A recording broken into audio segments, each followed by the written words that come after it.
یہ ابن مطہر ہلی جس کی وجہ سے خدائے بندہ رافضی ہو گیا، یہ پھر بادشاہ ترکیہ کے ساتھ ہوتا تھا، اور اس نے ایک کتاب لکھی، اس کا نام رکھا ہے منہج الکرامہ فی منصب الامامہ۔ اس کتاب میں اس نے روافض کے مذہب کو آل رسول کا مذہب کہا ہے اور اس کو صحیح کہا ہے۔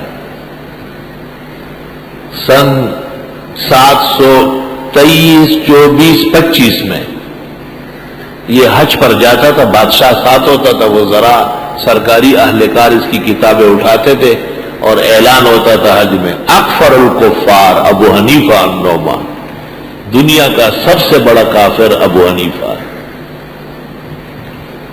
725 میں جب اعلان ہوا تو شیخ الاسلام ابن تیمیہ اپنے شاگرد ذہبی اور ابن قیم کے ساتھ موجود تھے۔ اس نے پوچھا یہ کیا ہو رہا ہے؟ کہ یہ وہ ابن مطہر ہلی آیا ہوا ہے اور بادشاہ اس کے ساتھ ہے۔ کہ امام ابو حنیفہ کو کیوں ایسا کہتا ہے؟ وہ تو امام ہدایت ہے، راشد امام ہے۔ کا کوئی جواب نہیں دے سکتا، عالم بڑا ہے۔ ابن تیمیہ نے شاگردوں کو روکو، اس کو آج جواب ہو جائے گا، آج جواب ہو جائے گا۔ ابن قیم ذہبی یہ سب اس کے پیچھے اٹھے اور اس کو کہا ہمارے استاد ابن تیمیہ آپ سے گفتگو چاہتے ہیں۔ اس نے کہا اچھا کوئی ایسا مانے جنا ہے؟ کہا بالکل موجود ہے، آ رہے ہیں، آپ بیٹھ جائیں۔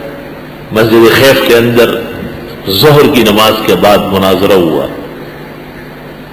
اور شیخ الاسلام نے ان کو پابند کیا کہ آپ پہلے ابو حنیفہ کا مذہب سمجھ لیں۔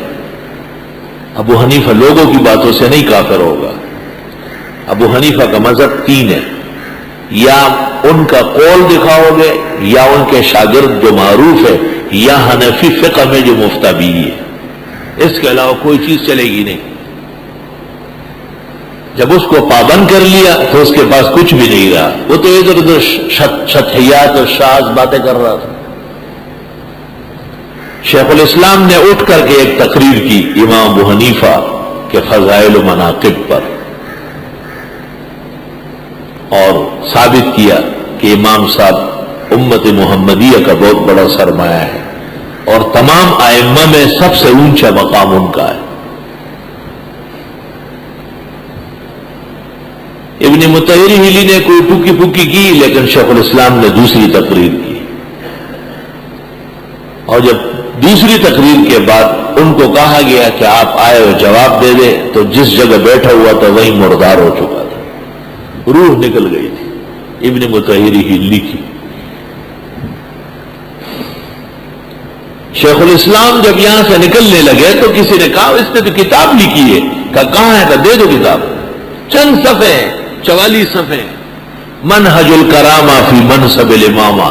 شیخ الاسلام نے وہاں سے حران تک منہاج السنت النبویہ لکھی ہے، تقریباً 2000 صفحے کی کتاب ہے، اور علماء لکھتے ہیں حری بأن یکتب بماء الذہب، یہ کتاب اس قابل ہے کہ سونے کے پانی سے لکھا جائے، سونے کی سیاہی سے لکھی جائے۔